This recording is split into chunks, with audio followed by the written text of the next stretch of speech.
1 second.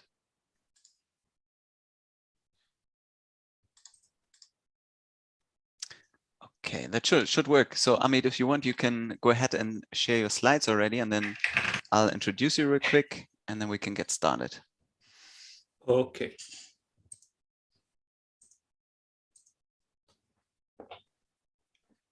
Okay, perfect. All right. Hello, everyone, and welcome to this Open Digital Health webinar with Dr. Amit Baumel, who will present today on the topic of how many digital interventions does it take to change a light bulb. Amit is a clinical psychologist and past high-tech entrepreneur. He is a senior lecturer at University of Haifa, Israel, where he runs the Digital Intervention Psychology Lab. Currently, he tests digital parent training programs, and he has a special interest propounding methods to develop digital interventions in ways that are more similar to how these are being developed in the high-tech industry. So without further ado, I hand it over to Amit. Thank you, Seb, for the introduction, and nice to be here. I'm very happy to talk with you guys, and always happy to discuss matters of digital health with people, researchers who are keen to work in this area if they haven't worked in this area before. Just one small request. As you can see also under, to the side of my name, I wrote the name of my university and the country from where I'm coming. If you can do also, rename your name and add the university and country. So then when we'll have a discussion, I'll be able to know from where you're coming. So the reason for this title is to acknowledge the meaning of digital health interventions in the public sphere. And we all, I guess, know the similar sentence that, I was rephrasing here about how many psychologists does it take to change a person? And the answer would be only one, but the person or light bulb as the metaphor should really, really want to change. And one of my claims is that it might be that when we develop digital health interventions within the public sphere, we have to change the really, really want to change with something else, meaning the people that we help them, they are unlike in the traditional world, really, really want to change. And we have to address this when we build the interventions. Now, the reason for which I come in the morning and develop behavioral health interventions and mostly mental health interventions is the treatment gap. I will relate to it in a second. This is my conflict of interest page. Yes. And the treatment gap revolves around the idea that most people with mental health problems do not receive treatment in any given year, and those that eventually go and seek support, they have a very long duration of untreated illness. And when we think about web-based, mobile-based, or any other sort of digital intervention, what we really want to achieve at least in my perspective, in terms of public health, is to reach these people far earlier with scalable interventions which are accessible to them. However, the thing is that most users do not utilize digital interventions as researchers, at least in the academic world, would have liked them to use them. And this is just one example from a study that we did several years backwards that shows part of this phenomena. So what we see here is a user attention graph of the most popular mental health apps that were out there approximately 4 years ago. So in this user attention graphs, this axis shows retention rates, and the other axis shows the days from installation. So for example, 70% retention rates in day one means that out of the users that open the app on day 0, 70% out of them also open the app on day 1. And what we can see after 14 days approximately, which is 2 weeks, we have somewhat about 5% of the users who open the app on day 0, also opening it 2 weeks afterwards. Now, we do see different trends to different techniques. These are the different colors, and I will relate to it later on. But as a basic trend, the idea that 1 out of 20 different users keep using an app after 2 weeks really challenges the idea that, at least the traditional idea in digital health care, that people thought about, developing apps for the public health sphere and having, people use them for 1 month, 2 months to receive a clinical gain and then to move forward in their life. Now, what I'm going to do in the time that I have left is to present 4 different proposals that could explain what we see about problematic user engagement with digital interventions in the public health. And in one way or another, I offer these proposals as layers for us as researchers to think about digital health or public health and things that we can do about it in order to solve this challenge. So my first proposal is that we need to understand how people interact with new technologies and design interventions that leverage technological advantage. And I would like to offer one conceptualization that I'm currently using and testing, and I call it therapeutic persuasiveness, which regards, as you see, how well the program is designed to encourage users to make positive behavior changes in their life. Now you can see the criteria that involve therapeutic persuasiveness to the left. And basically what I should say is that while we have coined the term therapeutic persuasiveness, we have not invented any of these criteria. These are actually based on a very comprehensive systematic review of all published criteria in eHealth world that we conducted 5 years backwards. And in these systematic reviews, we identified that there is a group of criteria that emerge in an overlap between persuasive design that comes from human-computer interaction and behavior change techniques that comes from psychological world. And these are the criteria. We also identify that if we build scales and teach raters to rate program based on these kind of criteria or concepts, we get very reliable results, meaning that different people who are trained on how to evaluate apps present similar scores in these kind of scales. Now, in order to understand what therapeutic persuasiveness is, and without being too boring about it, I'd like just to present an example. So I research digital parent training programs. And one of the things that I really want parents to have as a baseline to any of these interventions is, to conduct or to have positive interactions with their kids during their spare time.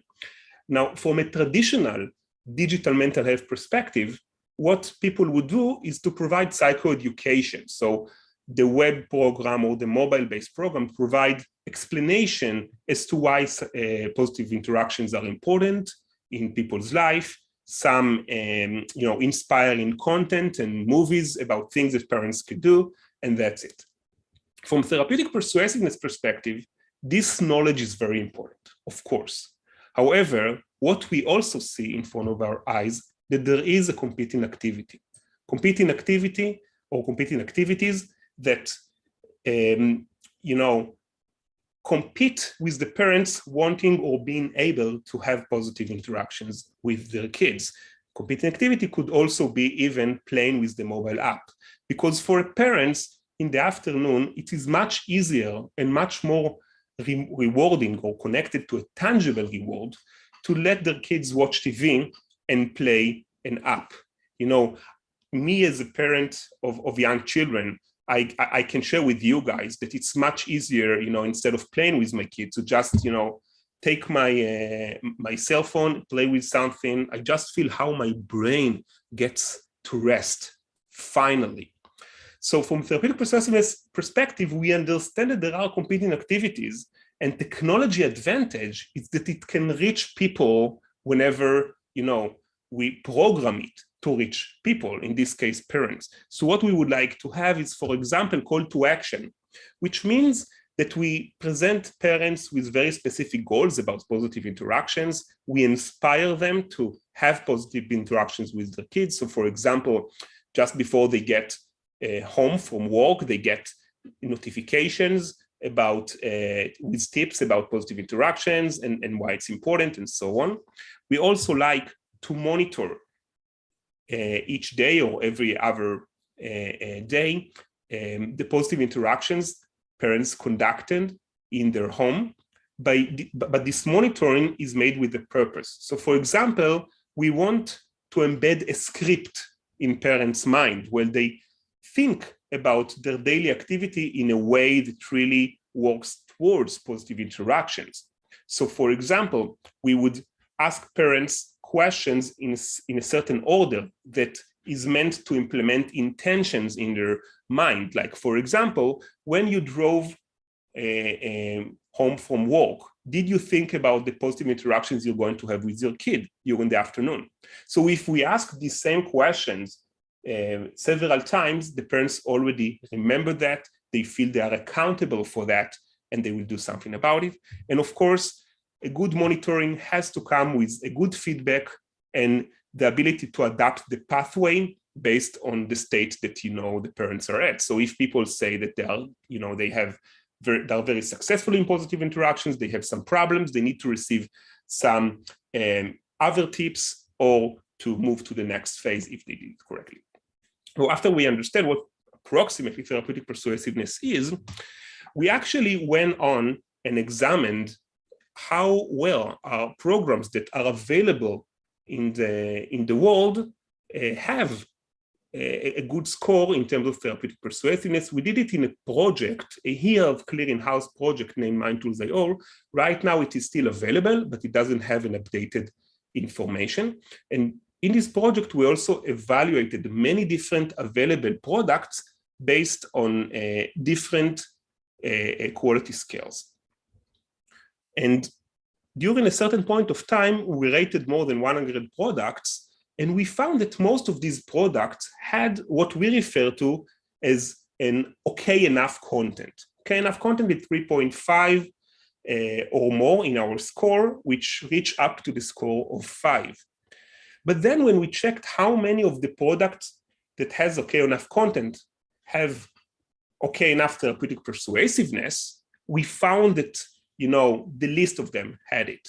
Now, just to explain what is okay enough content, it would basically means somebody who teaches CBT for depression, mindfulness for stress reduction. So the technique overall is fixed into evidence-based practice when it comes to have the clinical outcome. So even though the content was highly relevant, it did not practice all the features that I just talked about, which basically means that most programs that are out there that deliver evidence-based content are not designed to encourage users to make positive changes in their life.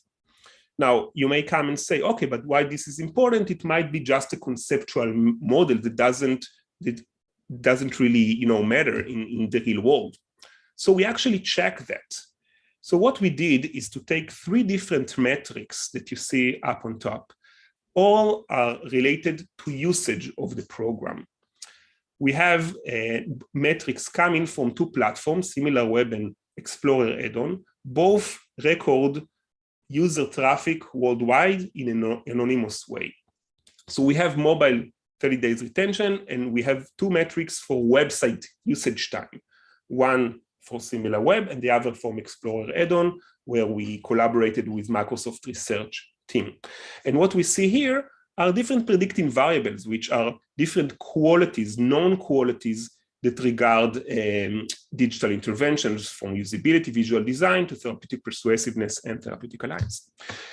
And what we see here are correlations between the different qualities of the program and different usage metrics. Positive correlation means that the higher the quality of the product was in a certain manner, then better usage rate.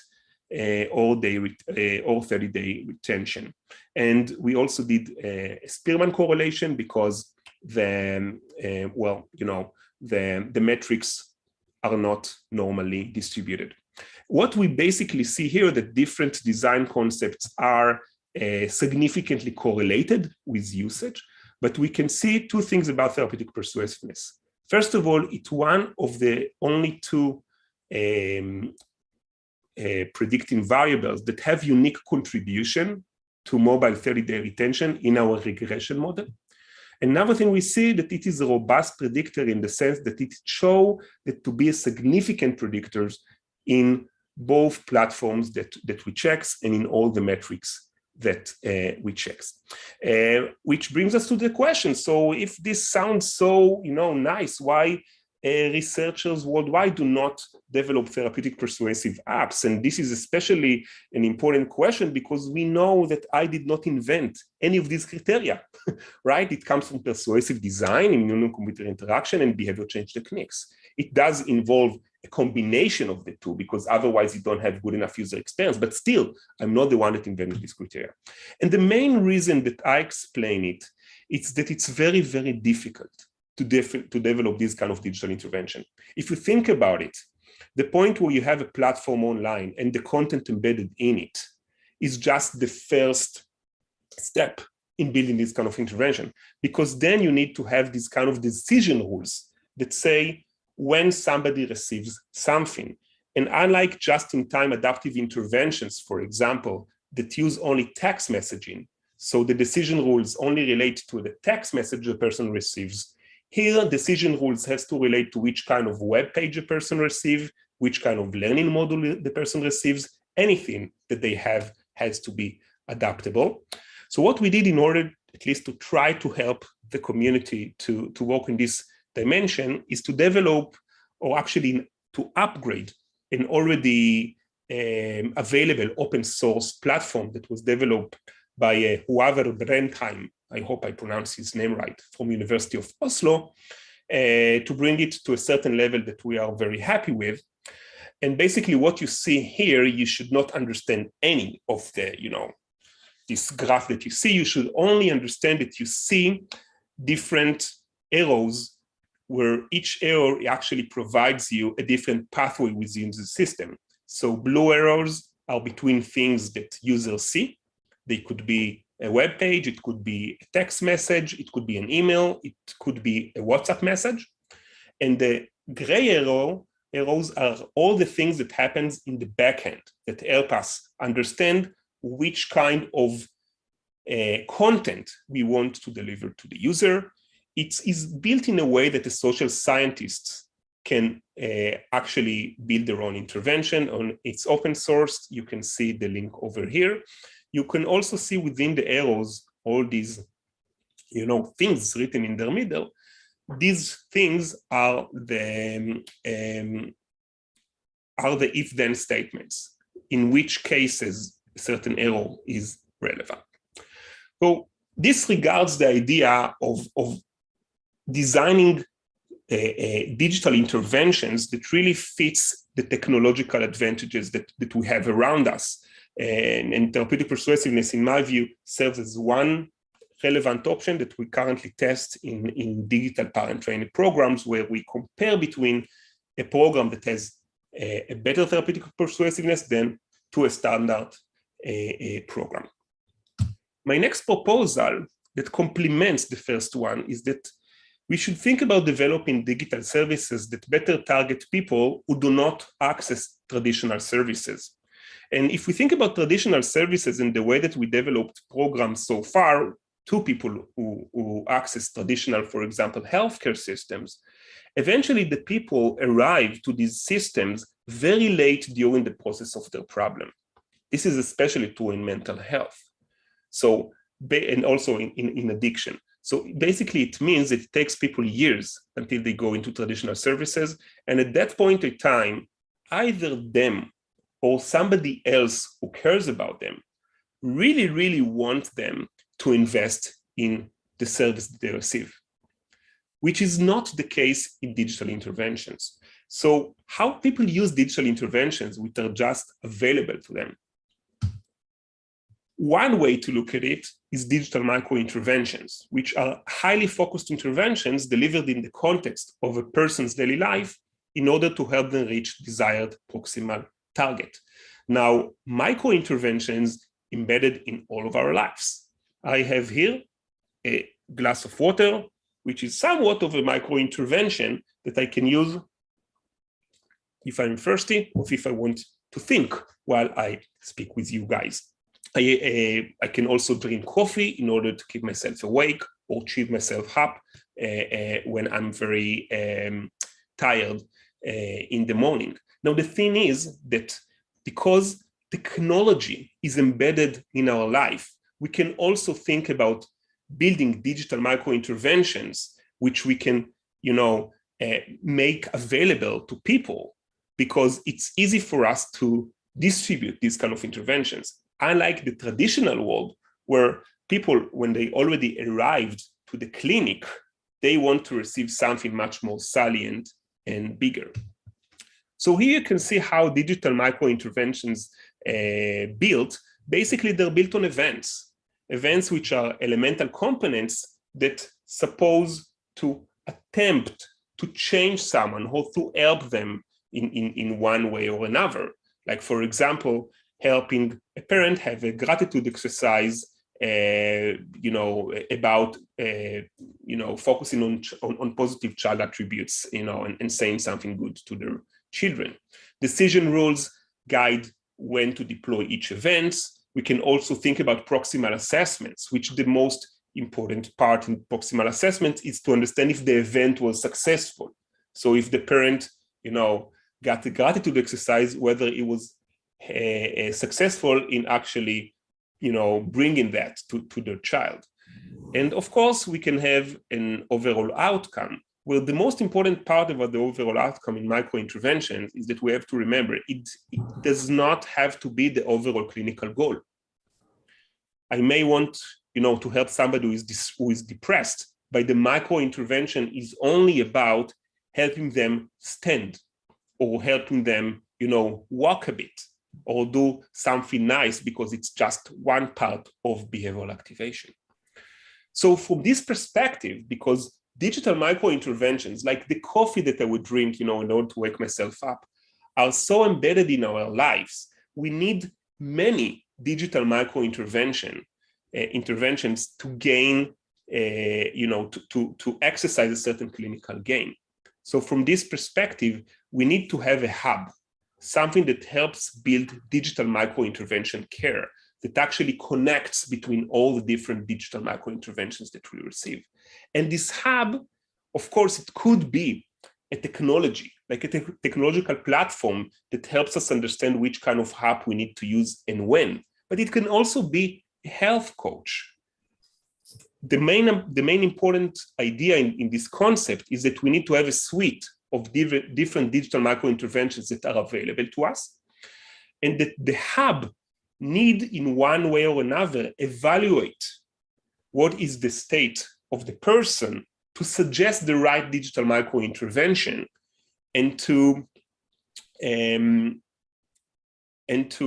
in some way or another embed within it a therapeutic narrative, meaning explaining to the people how the digital micro-intervention that they are using are part of a larger aim that they are currently facing. So for example, if I have parent training for child disruptive behaviors and the parents learn about gratitude exercise, I need to provide people with meaning and values, in the sense that I explain how this gratitude exercise is connected to a larger therapeutic narrative of them being better parents and helping their child overcome their bad behaviors.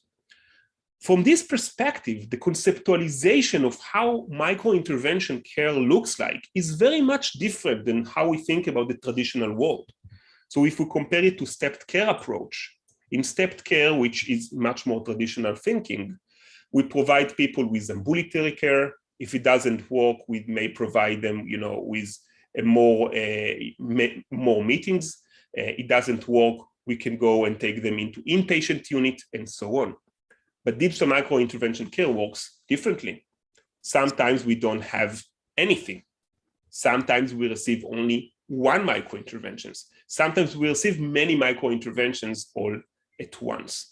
This is all part of different conceptualization of care that, in my view, takes the idea that the reason that we have poor user engagement with digital programs might be that people just need digital micro-interventions. And from this perspective, it might be that using interventions for 5 days is a great success. They got whatever they needed. They right now need the next one. Okay, so the first two proposals that I provided were both, very firmly related to digital, to the design of the interventions and the system of care. Right now, I want to present another proposal that presents a different perspective, but I think it's an important perspective. And it is that we need to understand people's perceptions about their roles in the world and to harness it towards better public health. And from this perspective, we know that people look for technologies that connect them with other people. We know that in my world of parents, I know that the preferred medium for parents to receive information about their kids is digital media, more than talking with people. I also know that among different app categories, people spend most time in social media, and that people are found to be much more engaged with apps that incorporate peer support. For example, if you remember all the colors in the user retention graph that I showed you in the third slide, the top color, the gray color, was above 10% after 14 days. It was of peer support techniques, meaning the apps that have best user retention are peer support apps. However, people from the community are not empowered to take action today. In mental health, the traditional baseline is psychotherapy. People from the community are not trained, do not have time, and definitely many times, especially in addiction and severe mental illness, are over-involved. So we have to take many aspects into account when we think about it. However, we also have to take into account that something has changed within the past 20 years. And I call it the flattening of the modern expert classes. And what it basically means is that we experienced two different revolutions that change the way that each person perceives their role in the world. The first one is the information technology revolution. That basically means that if I go to any sort of clinician, a doctor, dietitian, nutritionist, physician, psychologist, any sort of person, in order to get an advice, I know today, even before going to the clinics, many things about my condition. If I want to invest and want to get some consultancy from an investment banker, I can go ahead before and learn about investments myself. Basically, what it means is that the gap that is based on knowledge between lay people and the subject expert matters has, flattened. We also experienced the megaphone revolution, which basically means that each and every one of us can go to the social media and say whatever they want and to influence other people, which basically means that we find our role as active participators that try to change other people's mind. Now, we can also always look at the half glass that is empty in these cases, right? With fake news and all the different problems that we're facing. But right now, I want us to look at the half glass that is full. Never in the human history, we had so much empowerment to so many people to take action, to own knowledge, and to do something about influencing other people, as we have faced during the current era. And from this perspective, we just need to provide people with the right technological platforms to act on it. So one example is 7 Cups of Tea, that, as I mentioned in the conflict of interest page, I actually am supposed to receive honoraria from them. I've been a judge in a content contest that they had within the platform. So you should know that. But here I discussed my research with them 5 years ago. And 7CAPs are volunteer-based emotional support. They are fully computerized platforms, scalable and community-based. So basically, each and every one of you that want to volunteer can go ahead, learn very, very fast, in their active but short course, how to provide active listening. And then you start providing emotional support to other people that is chat-based. This is foot in the door technique. It's very easy to become a volunteer, but then it's very difficult to gain reputation because each time you speak with someone, they rate your empathy skill and how well you listen to them and so on. So your reputation builds on, and then people actually ask for support from people who have better reputation. But the thing is that people like to volunteer in this way because the technological platform really does it in an effortless manner, builds the reputation, and of course, people on the other end really look for this kind of emotional support. And when I examined in my researches before, reason to use 7CAPs, you can see the reasons very much related to emotional problems that people would go to the clinic in other cases. We also found that people saw different advantages in psychotherapists versus trained volunteers, but generally, people were happy with the support they received. What you see here in this study, for example, is that people rated sessions in which they received support from trained volunteers. The session rating scale, the metrics that you see here are somewhat equivalent to the kind of ratings that clinicians would receive based on a session, even though the sessions are different because here it's chat-based, text and not video. By the way, the reason that it's not video is because people did not like the idea of video or audio over there. They really respected the being anonymous. So this is about 7CAPs of tea. We also checked how people who experience first episodes of psychosis and women with perinatal depression use this program as part of care, as an adjunct to care, and they were also very satisfied with this idea. And this serves the notion that we can think about digital platforms in a way that we promote actually cycles of community care, where we help parents become better parents to their kids, we help concerned loved ones, become more involved, we help neighbors, community members, and up to online volunteers in building these kind of therapeutic connections with other people. And from this perspective, it's more about, this proposal is more about thinking about technology as an infrastructure that connects between different people and empower one side to be more supportive to another side. And we come to my last proposal that regards methodological aspect, that we should strive to understand methodological biases related to research in digital health and address important concerns. What do I mean by that? So if we think about clinician work and developing clinician-based interventions, like in psychology or in any other health-related matter, the people that eventually receive the intervention, they would go to receive intake, where somebody would evaluate their problem, and then afterwards they will start meeting the clinician in order to gain the benefits of the intervention. So in this kind of case, if we add a researching component, the researching component does not really change the settings of the intervention.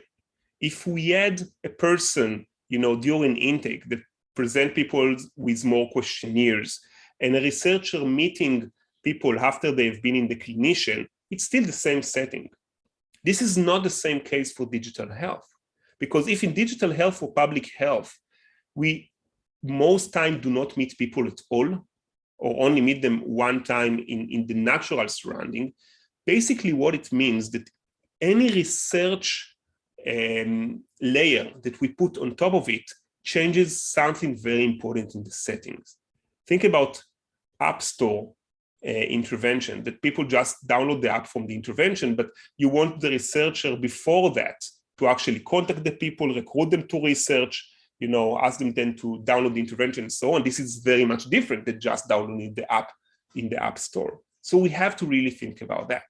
And I had the chance 3 years ago to examine whether the settings impact user engagement and whether is there a trial bias for unguided self-help interventions.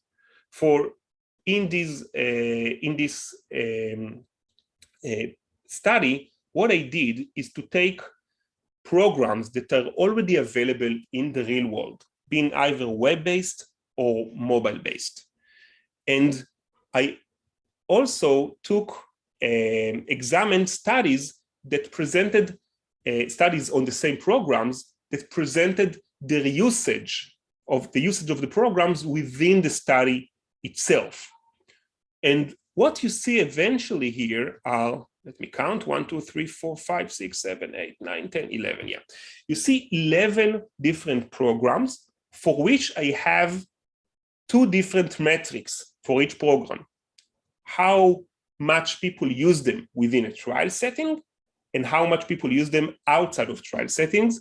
And I examine it within the same time period. I had data on real world usage using similar web platform. And eventually I created a score by calculating the ratio between data on user engagement presented in peer-reviewed journal and data presented on similar web. Now, a score of 1 would mean that the usage within the study setting was the same as in the real world. A score below 1 means that the usage under study settings was actually better than in the real world. And a ratio above 1 means that the usage in the study settings was much higher than in the real world. So let's start from the yellow. The yellow are actually 3 programs that had no study procedures. These are just papers that presented how people use the programs in the real world based on their own platforms. What it enabled me is to examine whether similar web data that I have is reliable. Because if people really present honestly how people use their programs in the real world based on their own analytics, and I have the same data outside of their own analytics and I get the same scores, it's mean that similar web is pretty much calibrated. And this is what we see here. We see these 3 programs are across the median of 1.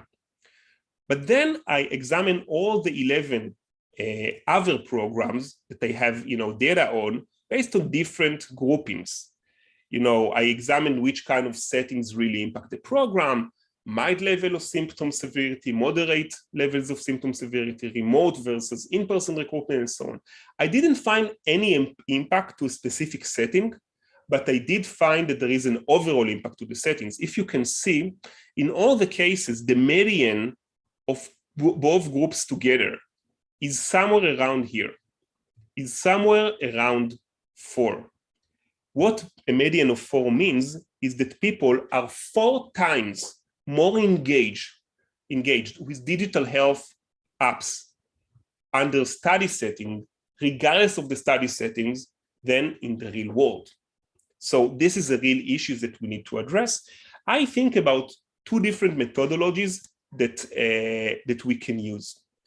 The first would be to actually try to, in parallel to have study settings on interventions, to let some people use the interventions outside of study settings and try to calibrate based on this data, to also report on this data and try to learn from it. The other thing, because of course, I assume that we do need some study settings to deploy. The other option is that we should never, ever compare digital intervention to a waitlist control. I just now said, this was a Freudian outbreak. I said waitlist control. I did not mean, I meant to say waitlist control. But eventually, why? Because if someone is in waitlist control, they know they did not receive anything.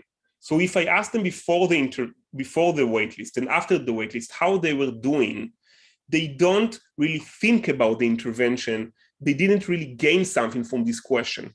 But if I ask people how they are doing and provide study recruitment procedure, and people receive the intervention, this is when we get the gain in usage in these interventions. So we actually see an interaction between study settings, the idea that I have a study settings, and the way people use the apps. So how can I go about it? I have to compare between two different active interventions. And the active intervention should never be a scarecrow. It should be intervention that you really want to succeed, even though it might not be as good as the other one. You have a conceptual model in mind, but this is your only way to bypass this issue. Otherwise, you may find results that cannot be generalizable. This is what I'm doing with my program, Digital Parent Training Program. I compare a standard program that was built as, based on the standard of online interventions that are so far available in the world, and it's compared to the therapeutic persuasive one. Okay, so that's about it. This is the summary of proposals. We can see I have two proposals relating to the design of the interventions themselves, or the design of a new care system. Another one that relates to the idea of technology in the service of human connections, and the last about methodological aspects. But all of them relate to one core idea, that we have a problem right now with user engagement with the digital programs that we develop.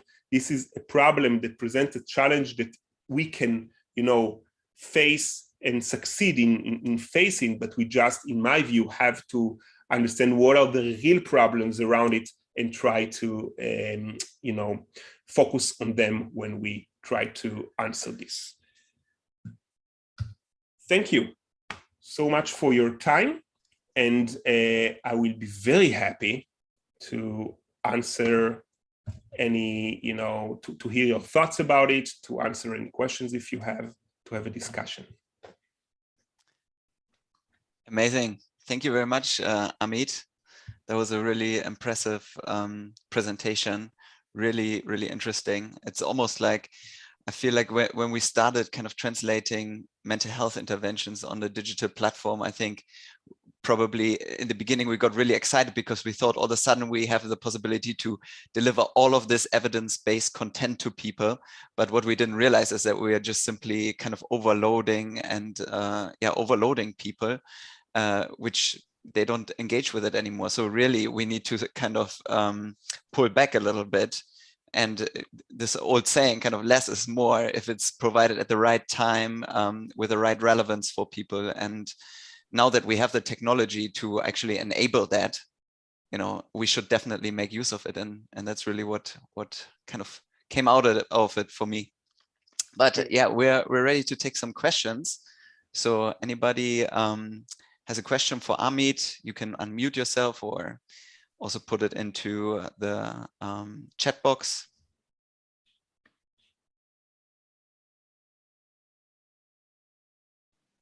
Okay, I will jump in with a question, if that's okay.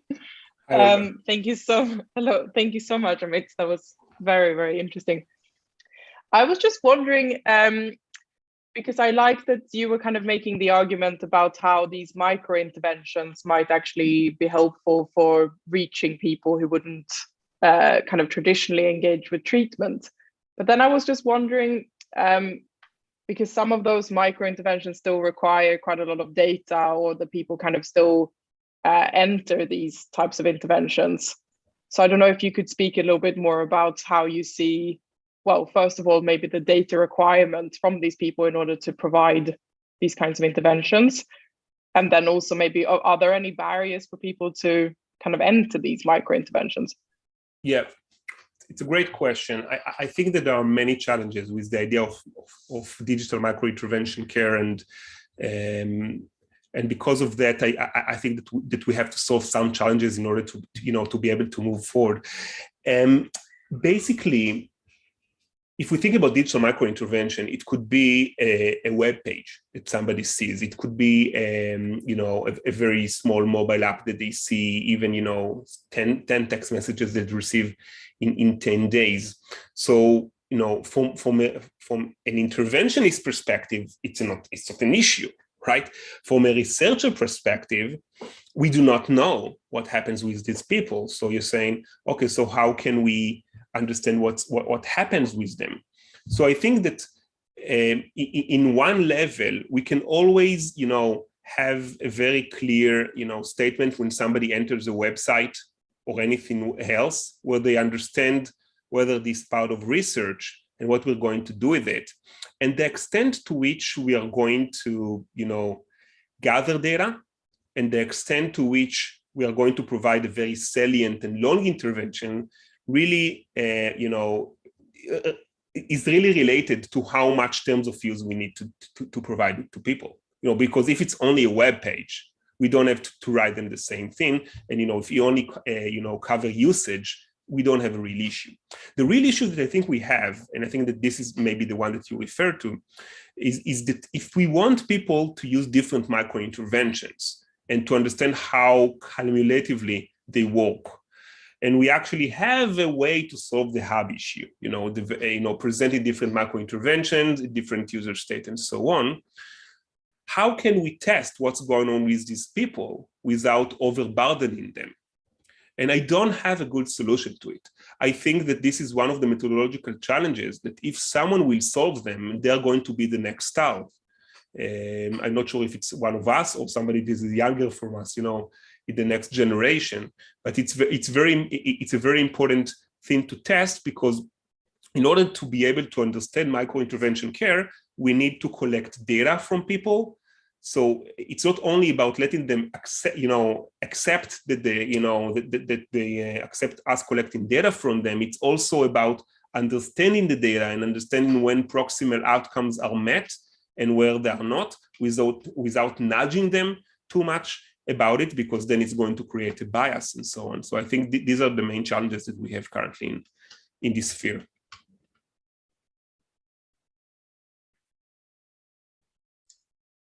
Thank you, Olga.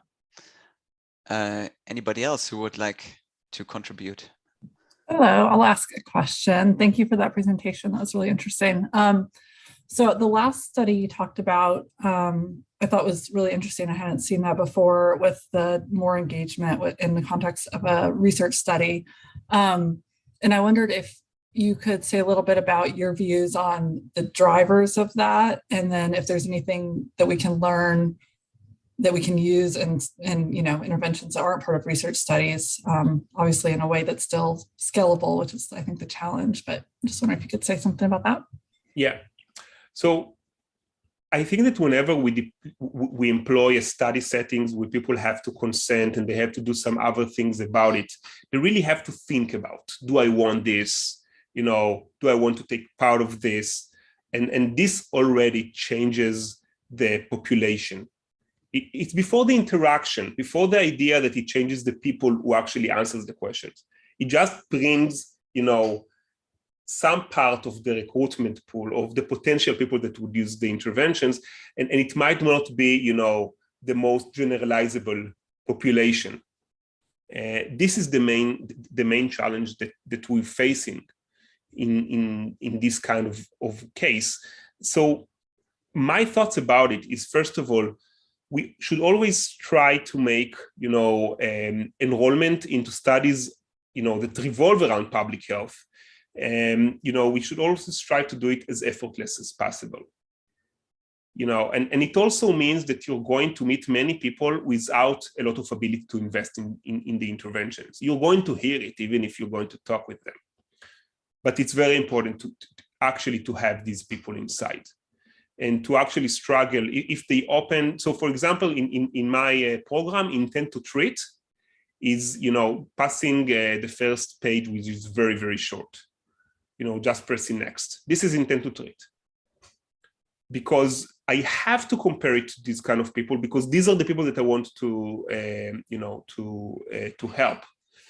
And so this is one thought that I have about it. And of course, the other thought, as I suggested before, is to always have a comparison group with another intervention. So your question should always, you balance the issues, because, people receive one of the or another intervention. So you know that both of them were biased in the same way. Thank you. Yeah, I agree. And I think it can be challenging sometimes to convince people who think more traditionally about studies that you want to enroll people who maybe aren't going to stick around very long. But I agree that that's important. And I guess the other part I was thinking about is, people having this sense that they're being monitored by people being a factor potentially that's there in the research study and not in the other settings, and whether there's ways to mimic that are still low resource. Yes, so there are two ways. The first is, of course, in these kind of cases, to try to be as less, as not silent as you can. So it means that, everything is remotely. You try even not to talk with anyone, just have an automated system. They're going to get benefit for the questionnaires that they're going to finish at the end, to complete at the end, but you're not going to touch base with them anywhere before that. When you touch base with them, it doesn't really matter how they use the program. You really want to get the data and so on. So I think this could really help, because then you don't have a lot of interactions with these people. They don't have a lot of time to start with, so it shouldn't change too much. And of course, the other aspect is you could always have a parallel group that use the same intervention outside of trial settings. And then you have a benchmark that you can compare to your trial setting. We don't have any person that actually studied it before. I think this is a great research project to do. I'd be happy to help anyone who wants to do it, because I think that we have to write about it and present, sound methodologies about it. So then people will not come to you and say, no, this is not a proper way to do things, and and all the challenges that you related to before.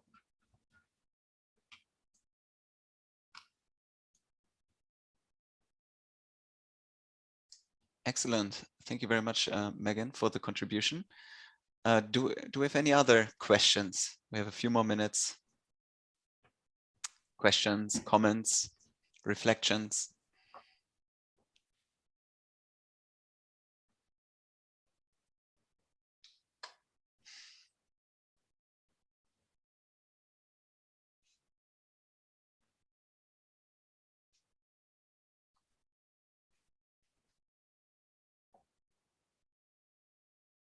I don't want to steal the show from anybody. Can you maybe say a little bit more, Amit, about what you were talking about in terms of the dose response?